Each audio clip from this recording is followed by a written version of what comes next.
नमस्कार छात्रों। आज हम चर्चा कर रहे हैं ओम के नियम की।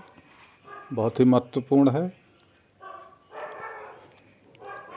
आज हम विद्युत धारा की उत्पत्ति के नियम के बारे में जानने वाले हैं और केवल एक ही व्यक्ति हैं जिनको इसका श्रेय दिया जा सकता है, जीएस ओम। वर्ष 1828 में उन्होंने विद्युत धारा और विभवांतर के मध्य एक बहुत ही महत्वपूर्ण संबंध विकसित किया। इस संबंध को हम ओम का नियम कहते हैं। आज का शीर्षक ओम के विद्युत का विभव और उत्पत्ति के इर्द गिर्द ही होगा। तो ओम का नियम क्या है? वैज्ञानिक ओम ने पता लगाया कि किसी भी चालक के विभवांतर उस चालक में प्रवाहित विद्युत धारा के समानुपाती होना चाहिए। ये संबंध बहुत ही सरल रेखीय संबंध प्रतीत होता है और अवश्य ही हम इसमें एक स्थिरांक ला सकते हैं, और वो स्थिरांक और कुछ नहीं, एक प्रतिरोध टाइप में होगा। ठीक है, तो ये नियम ये कहता है V समानुपाती I के। इस प्रकार आप समझ लीजिए, V समानुपाती होगा I के, और प्रतिरोध का होगा V बराबर होगा R के, यानी वोल्टेज बराबर रेजिस्टेंस।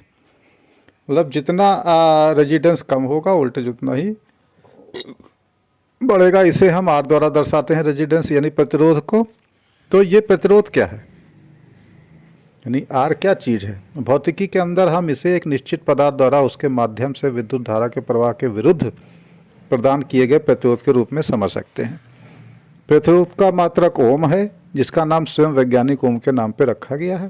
प्रतिरोध मुख्य रूप से उस चालक के आयामों पर निर्भर करता है जिसमें माध्यम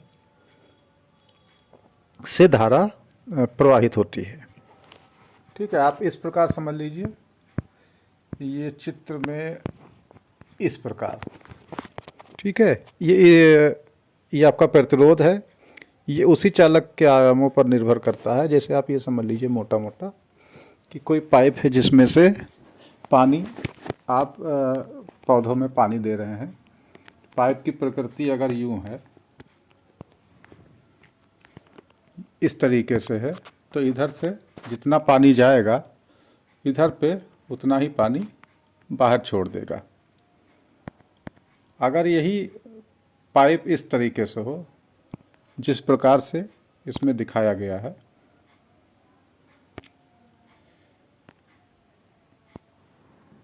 इस प्रकार से हो, इसको बांध दिया जाए बीच से, तब भी क्या पानी उतना ही उस तरफ जाएगा? नहीं, उतना नहीं जाएगा, वो घट जाएगा। इसी प्रकार से है ओम का नियम कहता है।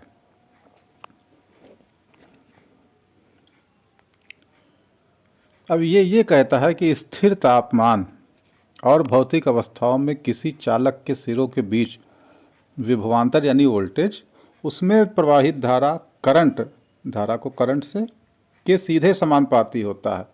गणितीय रूप में इसे V = I × R के सूत्र से दर्शाया जाता है। V ×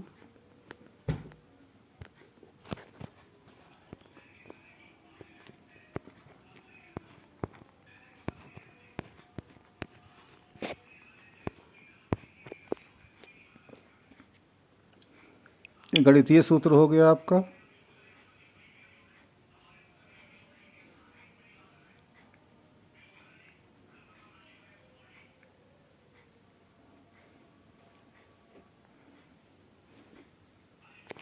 यहाँ पे V वोल्टेज है,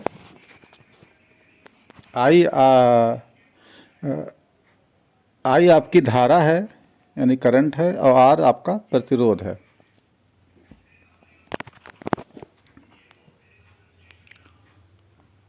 अब आइए समझते हैं इसका नियम का कथन क्या है। ओम के नियम का कथन ये कहता है, प्रथम कथन ये कहता है किसी चालक, जैसे कोई तार है, तो उसके दो बिंदुओं के बीच उत्पन्न विभवांतर उस चालक में प्रवाहित होने वाली धारा के समानुपाती होगा। जितना विभवांतर होगा उतना धारा का करंट प्रवाहित होगा। ये संबंध तभी लागू होता है जब चालक का तापमान और उसकी भौतिक अवस्थाएं, जैसे लंबाई, अनुप्रस्थ काट का क्षेत्रफल वगैरह, स्थिर रहें। तो इसे इस प्रकार के सूत्र से मापा जाता है, V = I × R। V voltage, जिसे हम वोल्ट में देखते हैं। एसआई मानक उसका वोल्ट है। धारा करंट जिसको बोलते हैं इसका मात्रक है एम्पियर, और प्रतिरोध आर को प्रतिरोध इसका मात्रक ओम होता है, में मापा जाता है। अब जैसे मान लीजिए कि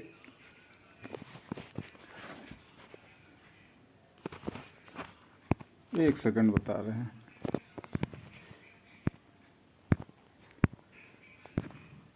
ये देखिए इसमें ये दर्शाया गया है उदाहरण के तौर पे सीरीज, अगर सीरीज में कोई चीज़ है तो अगर उसमें 6 वोल्ट का करंट बह रहा है,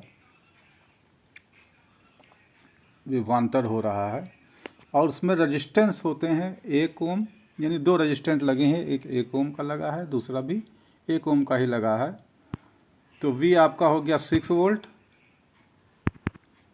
और रेजिस्टेंस हो गया टोटल रेजिस्टेंस हो गया 2 एम्पियर 2 ओम। तो इसका करंट यानी एम्पियर क्या होगा, तो करंट होगा इसका I equal to V upon R, तो 6/2 ये हो जाएगा 3 एम्पियर। इसी प्रकार जब आप पैरेलल में आएंगे तो पैरेलल में 2 अलग अलग भागों में इन्हें डिवाइड कर दिया जाएगा, तो R1 और R2 I1 और I2 के हिसाब से इसमें लिखा जाएगा। तो ये तब उस समय I टोटल हो जाएगा 6 एम्पियर प्लस 6 एम्पियर बराबर 12 एम्पियर, और रेजिस्टेंस टोटल हो जाएगा आपका 6 वोल्ट बटे 12 एम्पियर, ये हो जाएगा 0.5 ओम। अब ये अगर करंट बढ़ेगा तो वोल्टेज बढ़ेगा, इसका मतलब हो गया, इसका मतलब आपका हो गया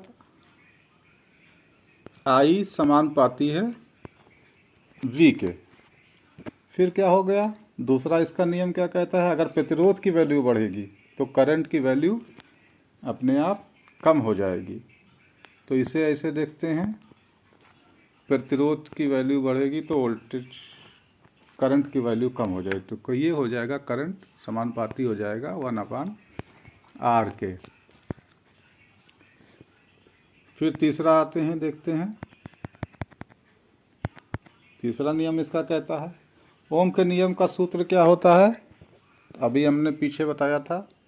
ओम के नियम का सूत्र होता है I equal to V upon R, यानी या फिर आप V equal to I R कह सकते हैं, या इसे R equal to V upon I कहते सकते हैं। तीनों नियम लागू। सरल शब्दों में कहा जाए, यदि इसका प्रश्न आता है आपके परीक्षा में तो लिखना है, ओम का नियम बताता है कि किसी चालक की भौतिक अवस्था तापमान, दबाव और प्रतिरोधकता में परिवर्तन नहीं हो तो उसमें 2 बिंदुओं के बीच प्रवाहित होने वाली धारा उस चालक के दोनों बिंदुओं के बीच वोल्टेज के समानुपाती होती है। अब इसके प्रयोग कहाँ कहाँ पे होते हैं, पहला है इस किसी विद्युत परिपथ का वोल्टेज, प्रतिरोध या धारा निर्धारित करने में होता है। दूसरा है ओम का नियम इलेक्ट्रॉनिक घटकों में वांछित वोल्टेज ड्रॉप को बनाए रखता है। तीसरा है ओम के नियम का उपयोग डीसी एमीटर और अन्य डीसी शंटों में धारा को मोड़ने के लिए किया जाता है। तो ये था ओम का नियम की पूर्ण जानकारी, और इसका आप स्क्रीनशॉट ले सकते हैं। ये बहुत ही महत्वपूर्ण है, अलग अलग सूत्र हैं, इसके हिसाब से हम आपको आगे की कक्षाओं में प्रश्न हल करवाएंगे। नमस्कार।